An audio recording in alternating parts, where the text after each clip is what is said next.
11,010-pound Cougar 338 Pat coming in here at Advantage 1 RV. Actually, I think in September of 2019, we had this exact same RV here. And what if I told you that is not a toy hauler? Because that is what's so fun and so cool about this one.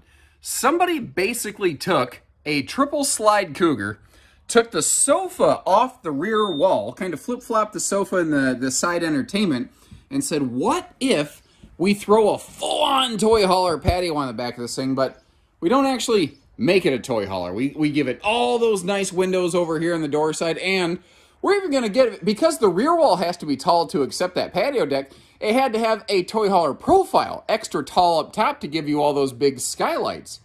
So when it's a nice day like today, if you feel like it, you can just basically cruise out here on your own little personal patio space.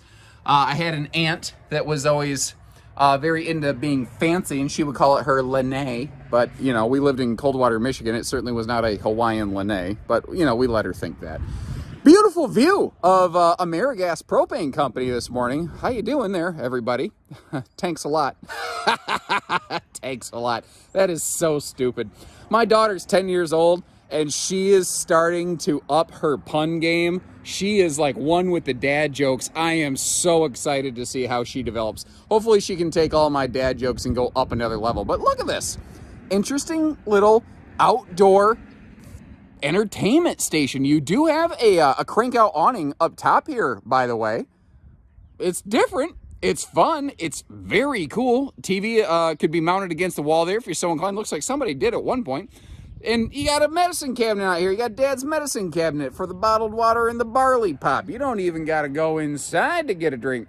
And it looks like the previous owners added a couple televisions to this, and even got a little 3 seasons, or a little like all-weather rug out here that it looks like they just never used. It's still brand new and wrapped up. But then this is the cool thing. When you're ready, you just whoop, pass right back in here. So it's kind of like an upscale fifth wheel kind of living room and feel, but it's also got its own little cool outdoor porch and chilling and grilling space when you want it too. It's kind of rugged, it's kind of refined, it's kind of residential, it's kind of like nothing else I've ever really seen before.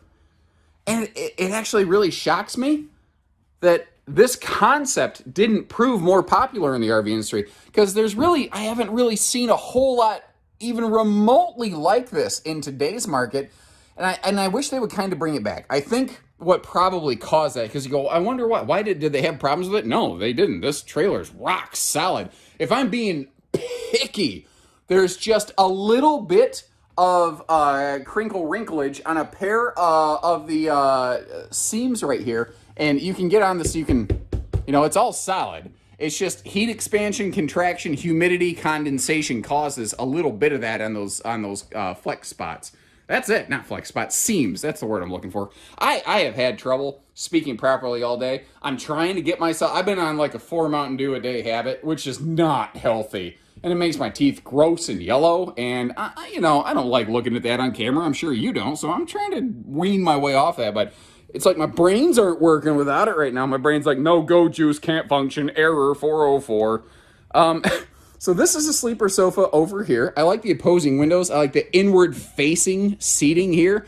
Up top, we've got one of those rain censoring max air vent fans, which is nice that it does have a wall controller over there by the master command center in the kind of miniature staircase hallway sort of area, because this is a tall ceiling. You don't want to be reaching up there to try to poke at that on switch with a broom. Solid surface counters here, and I will go back through the entire kitchen space and the bedroom and everything and show you all the storage after we've completed the main portion of our tour. And this thing has a big honking shower, folks. I mean, if you needed to, this theoretically could be a shower fit for 2. Probably not the most comfortable experience. And just some smart things on behalf of the previous owners. They sized out, put this little woodblock wedge in there. Even though the shower door does latch in place, it's just an extra preventative method to make sure that that doesn't rattle trap around and crack-a-lack itself to pieces going down the road.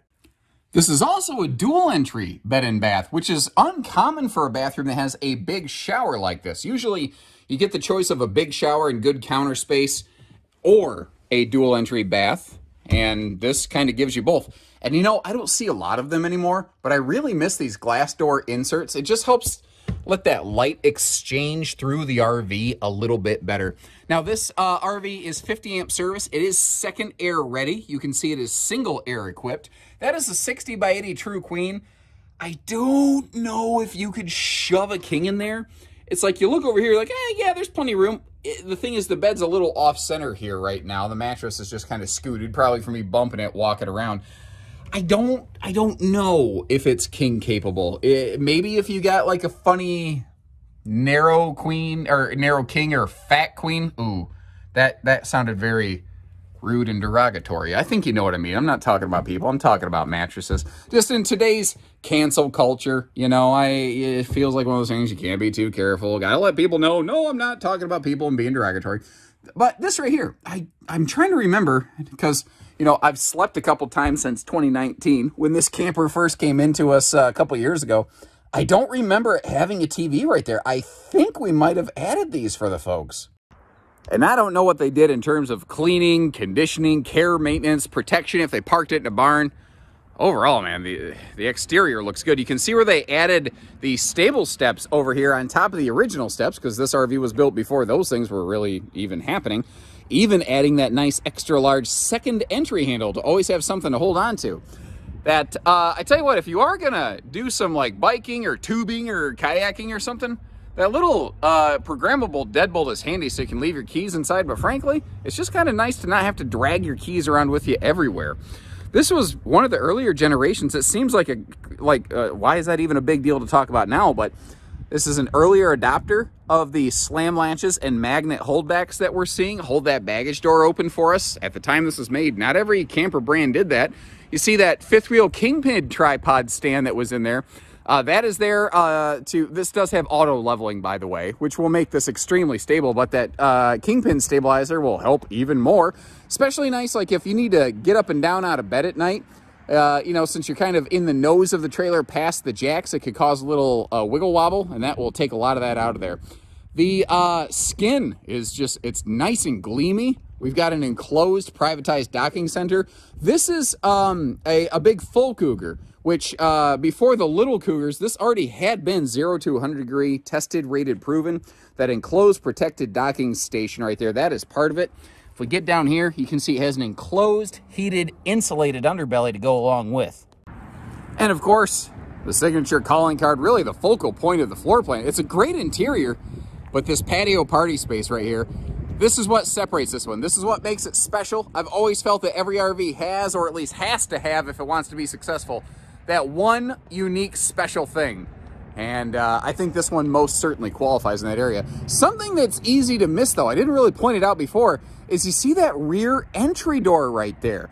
What is kind of cool is even if the ramp patio is closed, you could still use that to get in and out of the RV, so it kind of has a little bit of a front door, back door sort of thing going on. And just so you can have the most complete picture of this one possible, I wanted to get you up here too. Roof needs just a very basic spring cleaning bath. And for 100% transparency, I am seeing how everything is okay right now, but I'm starting to see where we need a couple little touch-up beads of some self-leveling sealant, like some Dicor or something like that. That is extremely inexpensive stuff. Do not let that be the reason you don't take an RV like this home. You know, if there's already been a leak, yeah, that's a different kind of conversation, but so far it's not to that point, and I don't expect it to get there like too awful soon. Just good to be preventative instead of reactive. I like that cover. This is over the bedroom, by the way. You might have noticed how they also had a couple of those vent insert pillows in there. Those are kind of nice just to keep the sunshine out. They help add some insulation back to what is otherwise effectively a hole in the roof. And if you like what you see, give us a call. We'll get you camping. We have inventory coming in, coming out, changing all the time. But this Cougar with that rear patio, this is something different, special, not something you're gonna find every day. Actually, this is only the second time I've ever seen one in our used inventory, and ironically, it's the same trailer a second time. It is a rare find. So give us a call if it does look good, and we will get you camping this summer. So take care, stay safe, have fun, and have an A1 day, everyone.